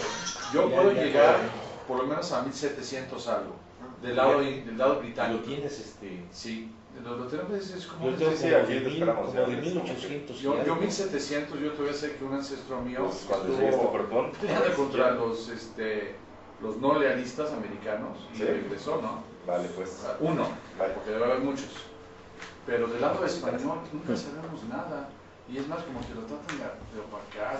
Sí, tuvimos por ahí un ancestro francés, ok, por eso los ojos claros de parte de mi papá. Pero pues hasta ahí. Pero eso lo repite en todo México. Sí, Les sí, hay preguntas. una desmemoria. Es curioso porque sí, efectivamente. Eso Y es que triste. sabes que también hay mucho,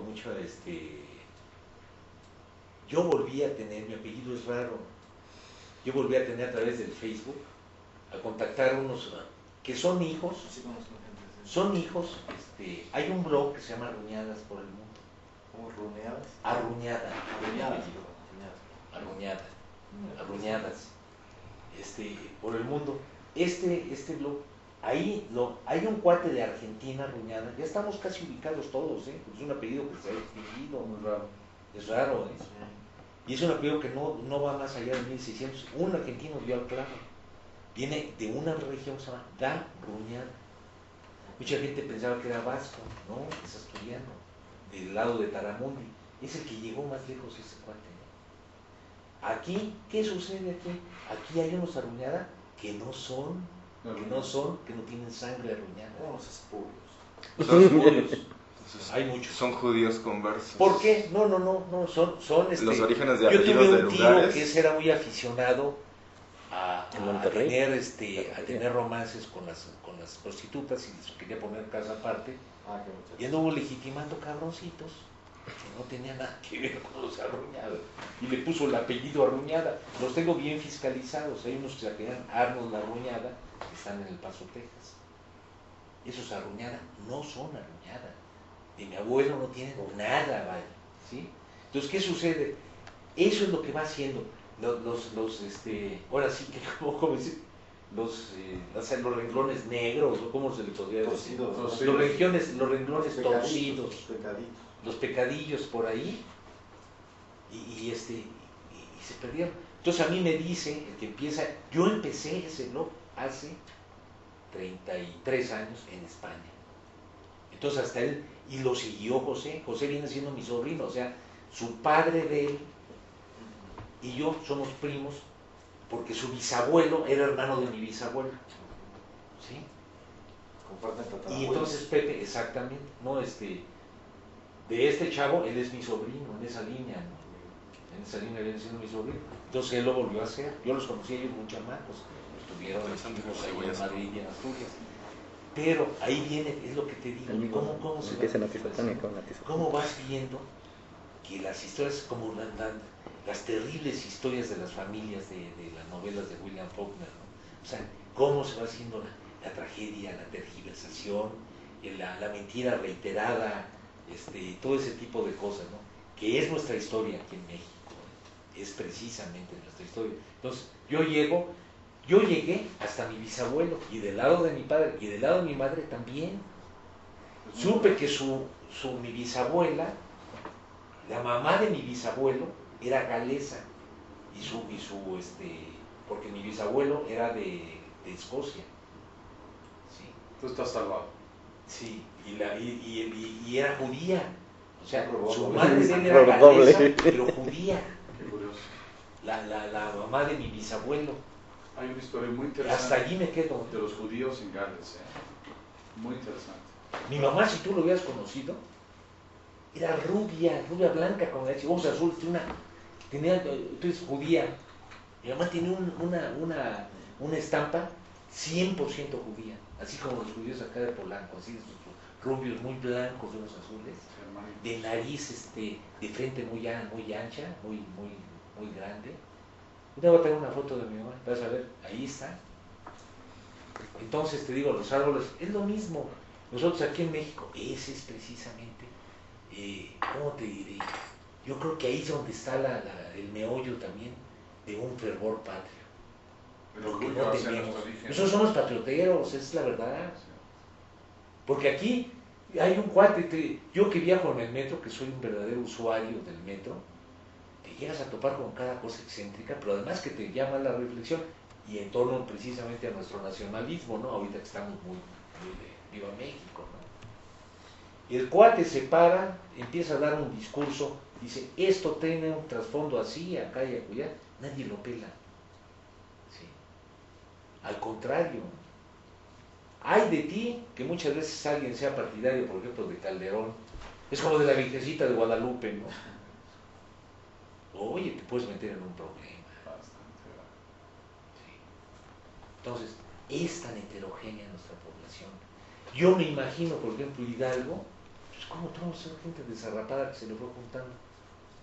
Pues es porque a lo mejor el cuate tenía mucho de líderes, la verdad. Porque tú dices, ¿qué te podía esta gente?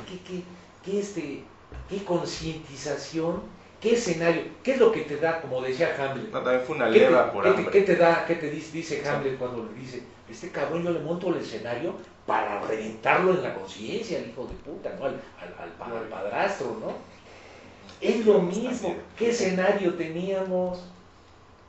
¿Qué escenario teníamos nosotros los mexicanos en el momento o sea, el pueblo? Sobre eso quería hablar yo ahorita, ¿no? Volviendo a los reales.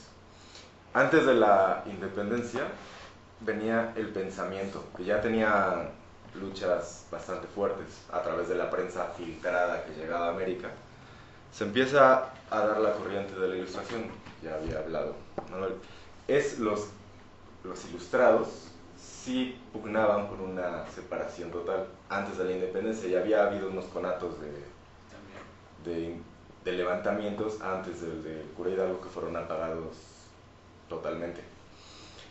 Pero entonces esos idealistas ilustrados que sí estaban contrapuestos totalmente con los más acérrimos leales a la corona, son los que empiezan el problema se me fue la palabra. Sociológico. Idiosincrático. De ideas, ideológico. Ellos son los que están en pugna antes, podemos hablar desde 1780, que ya se habían consumado 2 independencias en el continente. Empiezan ellos a bullir las aguas de una independencia. Pero cuando se hace la independencia o el grito de la independencia por Hidalgo, que no está el grito, los que se contraponen no son estos ideólogos ilustrados contra los de la corona. Son a lo que venía, leales mismos de la corona contra otros leales más acérrimos que no quieren ningún cambio. Y a este movimiento insurgente se va permeando por estas ideas ilustradas que hacen que se haya hecho la división tajante entre ambos bandos y empiece a la segunda mitad de la guerra ya a pedir una total separación.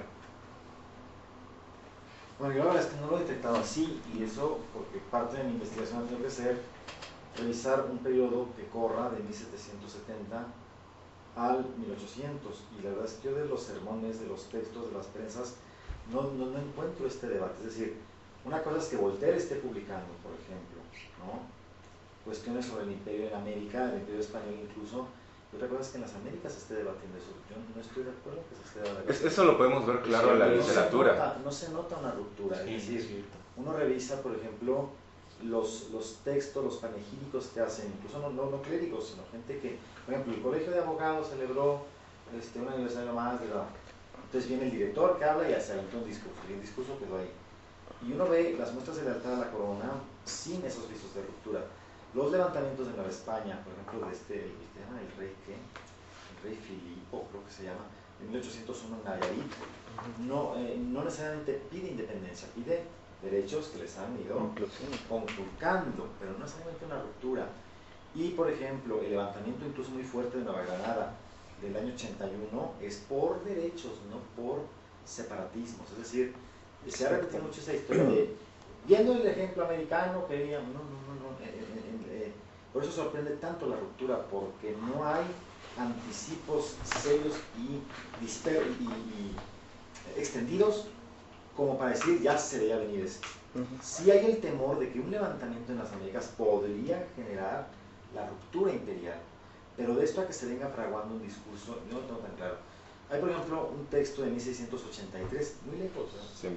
1683, donde le dice un tipo de apellido Bobadilla al rey: Majestad, si usted quiere conservar América, y a mí me llama la atención que incluso hable de América, no de las Indias, porque en el 17 se habla de Indias. Dice, si usted quiere conservar América, mantenga la igualdad, porque si no, tarde que temprano, las Américas se pierden. Y ese 1683 tan ajeno, lejano a todo. Y por ejemplo, Ulloa, a mediados del 18, dice, en su viaje por Perú y la actual Colombia, dice, se nota la rivalidad de criollos y peninsulares. Y Humboldt también lo advierte, dice, en la isla de Cuba, aun siendo ricos unos y otros, se nota que hay un quiebre. E incluso advierte Humboldt, me ha parecido más culta la sociedad cubana que la novohispana. Con todo y que siempre se dice que Nueva España es el gran virreinato culto, mi impresión, dice Humboldt, es que en La Habana son más cultos que en Nueva España. Y ahí, aún en La Habana, se nota la tensión, pero de esto a una ruptura no, porque además hay un factor.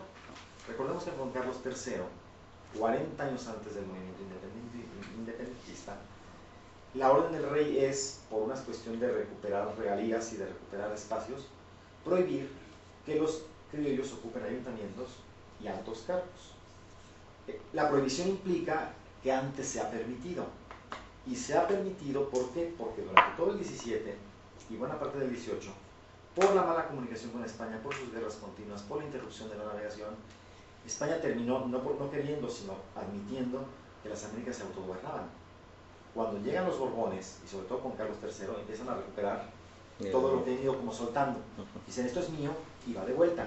Entonces, por ejemplo, a la iglesia la someten, a la iglesia la obligan a que reporte sus ingresos y a pagar fuertes cantidades al rey, porque así estaba acordado desde el regio patronato.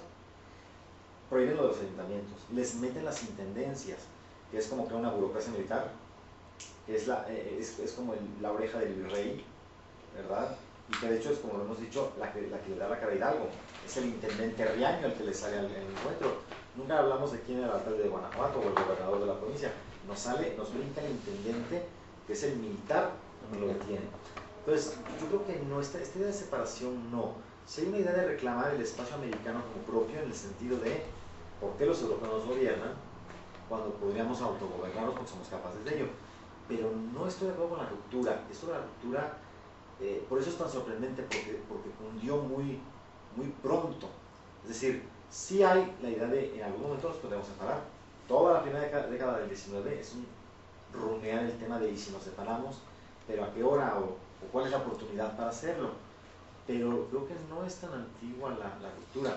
Yo al tratar la Guerra de los 7 años, que es una derrota para España, encuentro primero que se oculta la derrota, es decir, España no perdió la guerra. Luego, revisando los siguientes 20 años, no encuentro ni reclamos de derrota, pero tampoco veo visos de ruptura. Dije, bueno, a lo mejor son 50 años antes, todavía no, pero cuando reviso el periodo 80, 1810, que son 30 años previos a, tampoco detecto una línea discursiva rupturista. Es decir, me da la impresión que si la hubo, no sobrevivió, pero es raro que no, porque pues era de los insurgentes que ganaron. ¿Cómo es que sobrevivió el texto que no y el texto que sí no sobrevivió. Entonces, no sé, a mí me causa ahí... Eso lo puedes ver reflejado más que nada en la literatura. Hay nombres que no recuerdo porque son escritores menores, pero hay uno grande, a ver si tú te acuerdas.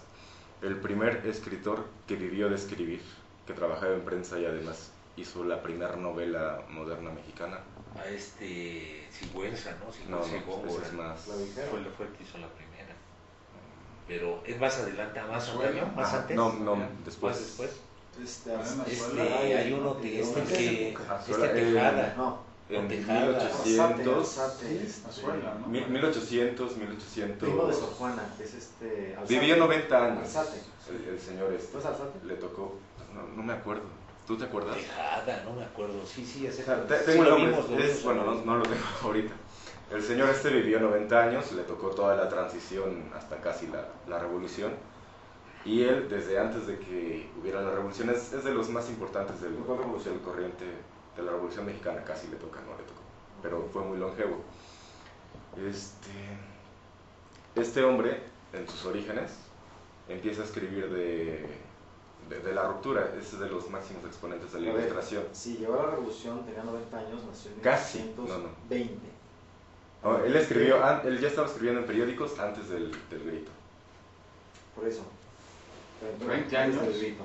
Ajá, pongamos que haya tenido 20 años en ese, suponiendo, no recuerdo. Lo que pasa es que, vuelvo a lo mismo, es que uno no me refleja que sea el sentir de todos.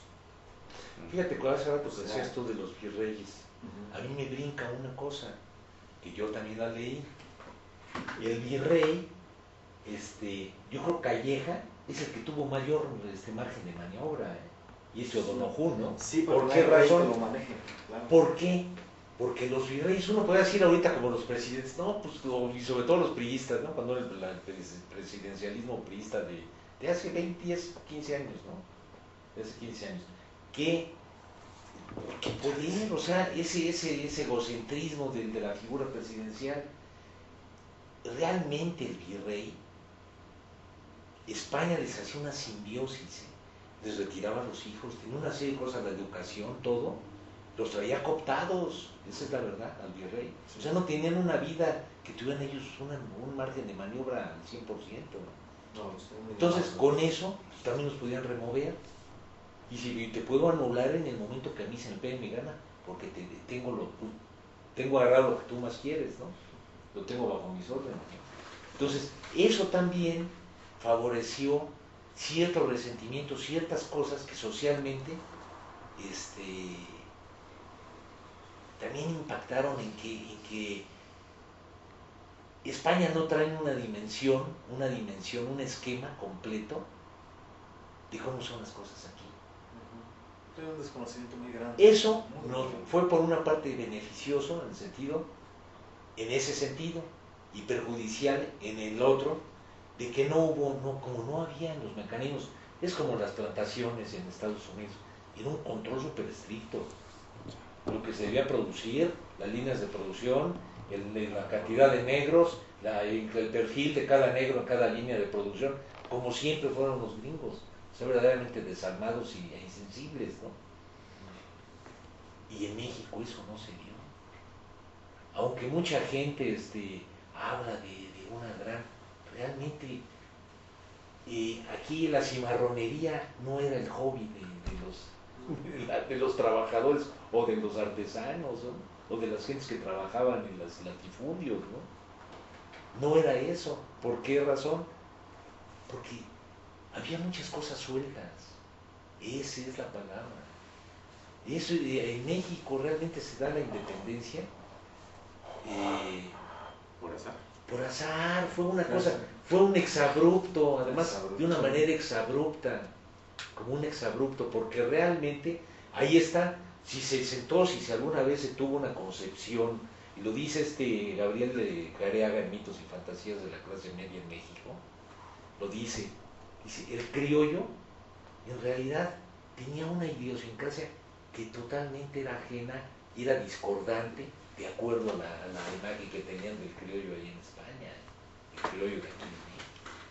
Entonces, estos cuates, el criollismo empieza a desarrollar ciertas inclinaciones sobre las ideologías nuevas que estaban permeando en Francia, la Declaración de los Derechos Humanos, no, ¿cómo se llamaba? Derechos del hombre. Derechos universales. Los derechos universales, la industria, los enciclopedistas, Juan Jacobo Rousseau. Los cuates ya les llegaban aquellos rollos y lo aventaron. ¿En dónde lo aventaban ellos? Precisamente en las logias masónicas que ya tenían. O sea, las logias masónicas empiezan a moverse con mucho cuidado. Ya el oscurantismo había bajado mucho, la Inquisición también le había bajado también bastante. Y eso es lo que permite que empiecen pues por lo menos a promoverse ciertas ideologías a través de estos grupos, no digamos sectarios, sino estos grupos que eran logias, vaya, gente del oscurantismo, que también, pues es como la masonería, pues metía el oscurantismo, sacaban muchas babosadas de esas del toquecito y que el mallete, y que pues esas cosas son cosas simbólicas, pero realmente eso eran claves cuando el oscurantismo, cuando no estaban las cosas en la forma que ahora se maneja la información, ¿no? Por eso mismo, incluso la idea de, por ejemplo, esta cosa de las ideas siempre puede ser muy lenta o muy rápida. Pero, por ejemplo, un paralelismo con los británicos. Hay historiadores británicos que dicen, bueno, vamos a ver, ¿se veía venir la pérdida de las colonias? No, al menos no en la intelectualidad inglesa. Nadie se planteó la idea de, hay peligro, se pierde. Y cuando se perdió tampoco generó una reacción en la intelectualidad inglesa de la época, es decir, se perdió Norteamérica. Y no porque fuera más o menos importante, sino en el sentido real de, se ha perdido algo. Entonces, esta idea de este silencio es muy interesante porque a lo mejor lo había, pero nadie lo plasmó, nadie lo supo capturar y decir, ahí viene el problema. Y parece que con América Española fue lo mismo.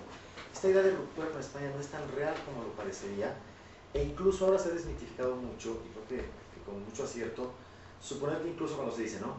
Causas de la independencia, el ejemplo americano, de la Revolución Francesa y algo más. Cuidado, la Revolución Francesa no, porque esto de matar reyes, quemar iglesias y demás, en la idiosincrasia española no jugaba un papel. Sí, la idea de la libertad, la igualdad, sí, más libertad de comercio. Desde la misma España se clama por libertad de comercio, todo el siglo XVIII, pero no admiración a la Revolución Francesa, porque esa parte de ir a matar reyes ya no, ahí ya era otro. El ateísmo también era. Que, por ejemplo, eso les causaba esa repulsión, que sabe aprovechar muy bien Hidalgo, es decir, los ateos franceses vienen a quedarse con todo, entonces la gente decía, no, franceses no. ¿Sabes de qué proceso me recuerda esto mucho? A la descolonización británica. Porque, como dijo un compañero mío que era rodesiano, o sea, primero nos mandan como blancos, o sea, primero que seamos voluntarios, vamos allá, nos matan a varios, regresan y después dicen, ¿sabes qué? Ya se acabó el teatrito, ya se acabó la obra, hay que regresarnos. Pues, ¿cómo? Hola. Conozco un inventario de valores muy conservadores.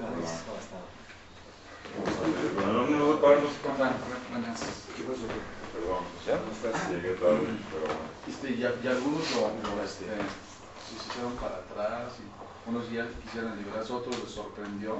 La India quería ya desde cuándo. Interesante, ¿no? Pero muy parecido, los valores muy conservadores, o sea, familia, hogar y todo eso, y sí estaba prevalecente en esos lugares. Pero cuando ves en Inglaterra, o sea, está muy cambiado Inglaterra. Ahí le llamaban de hecho los coloniales, la gente que regresaba, o sea, que necesitaban tener un momento de servicio doméstico, que hicieran esto y esto y esto, porque ya eran acostumbrados desde chicos así, ¿no? Hacerlo. Es curioso, ¿no?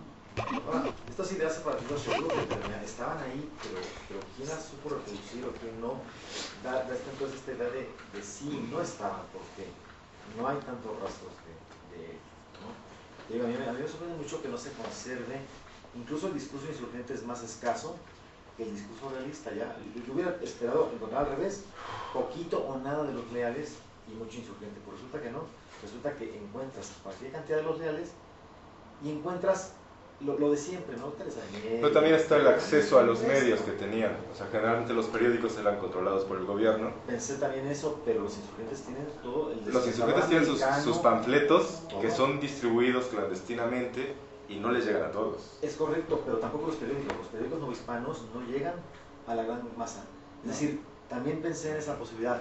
Los clérigos tenían los púlpitos. Ahí los- tiene, pero exacto, no. ahí es donde estaba la clave. Pero no necesariamente, es decir, Ahí es donde los estaba la insurgentes tienen, pues justamente es lo que siempre se presume, las grandes redes de distribución de los datos, Claro. el ir de oreja en oreja. Entonces, sí hay distribución, yo creo que muy pareja, de leales y de insurgentes. Los dos, usando sus propios medios, Sí, eso es logran difundir, así sea de voz en voz.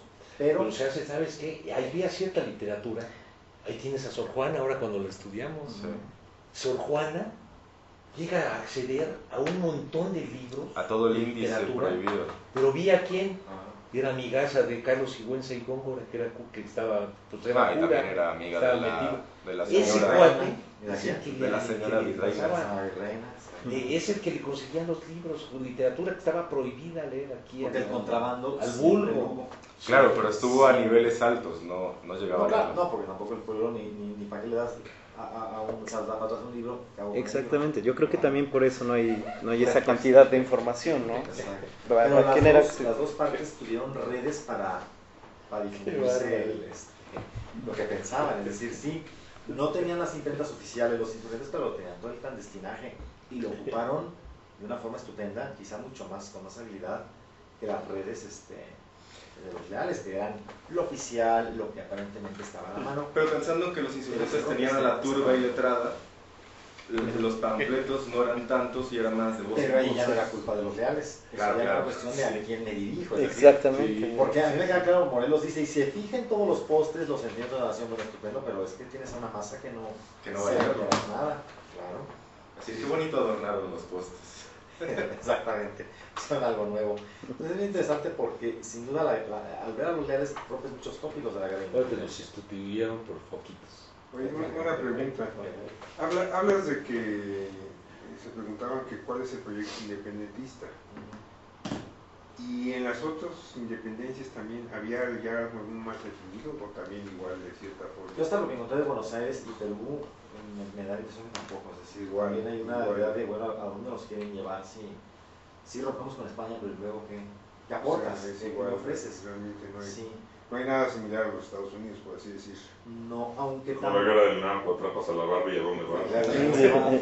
¿Qué más gano? No, o sea, ¿qué? O sea, ponte a pensar, y software. Sí. ¿A qué me Hay llama? 30 millones de adictos que necesitan su dosis. Ya, ¿no? Bueno, pues sí, siga así. No, es correcto.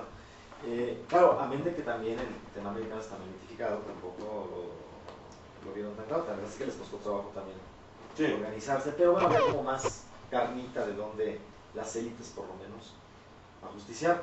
Quizá también es cierto que con la independencia americana sobrevivió la élite. En la guerra de independencia mexicana prácticamente los que empiezan no son los que acaban, es decir, y no acaban porque los matan en el camino. Entonces a lo mejor si Hidalgo hubiera sobrevivido lo tendría más claro, o Bolívar Morelos, pero es que no llegaron al final. Los que acaban no son los que empezaron. Yo como buena musulmán siempre me pongo a pensar, ¿sabes? Los límites geográficos, la estructura y la población, ¿cuánta gente había? 6 millones.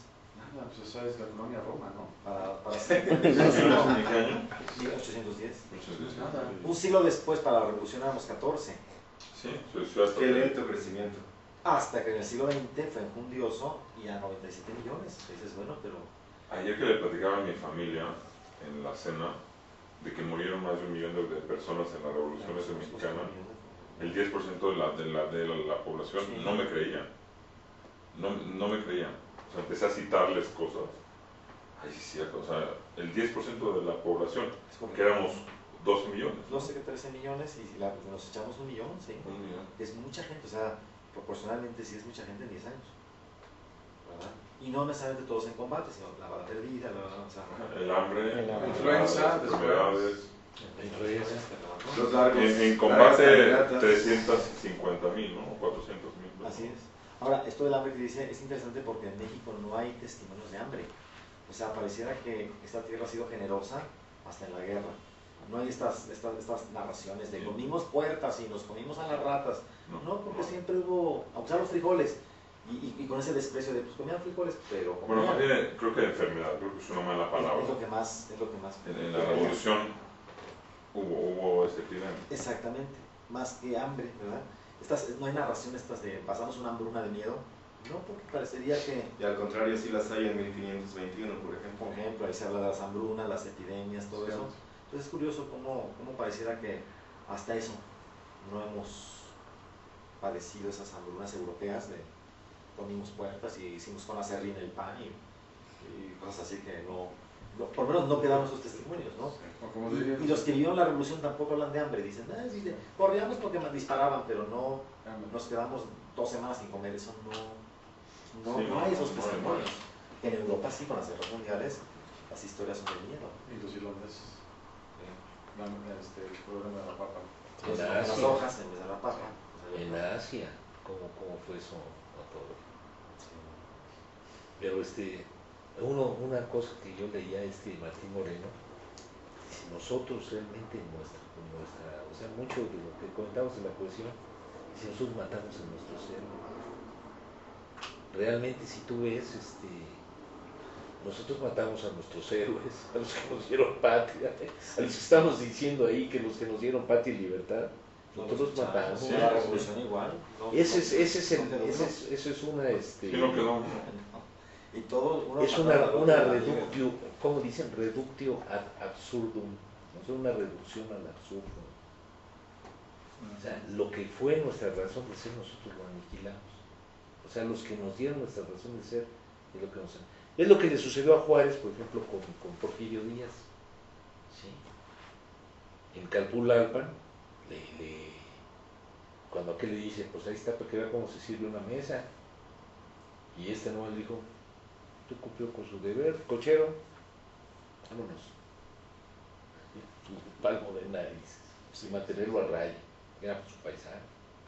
Además, para que vea que el paisanaje no siempre ha Sí, sido de tomarse no, se de sabía cosas nada. buenas, al contrario. Y diciendo, este güey hay que traerlo a raya. Y así fue. Y la revolución fue un periodo, ¿no? Martín Moreno también saca una nota en el Rolling Stone, por cierto. Sí, de acuerdo, que la revolución mexicana es ridícula. El bicentenario es el inicio pero la consumación faltan 11 años. Y además se atole con el dedo de la revolución. Sí, bueno. Como decía Alejandro Aura, revolución de azúcar para el café más negro de la historia. Es el poeta recientemente muerto, Alejandro Aura. Ahora, Nos quedaron al PRI, qué maravilla, ¿no? pues bueno, es lo que podría yo comentarles a ustedes, ¿verdad? Que, bueno, como primera apertura de este mes que vamos a dedicar a temas de independencia, que bueno, pues, Esta sesión me va a llamarse Encuerar Héroes, ¿no? ¿Cuerajeros? Encuerar Héroes. Sí, Todos salieron pintados. ¿verdad? Pero sí. No dejamos títere. Yo nada más llegué a Es que lo dice más uno, bueno, divertido. lo que pasó en Yo Culiacán, nada más llegué a la... Después, Tienes que volver a tomar los teléfonos a todos. Lo que pasa es que me robaron el teléfono oficialmente en el aeropuerto. ¿No habían oído algo así? No, Tengo que platicar eso. Oficialmente fui robado. Pero de la manera más... No, yo no puedo... Sigo sin poder creer eso. Te doy. ¿Ya?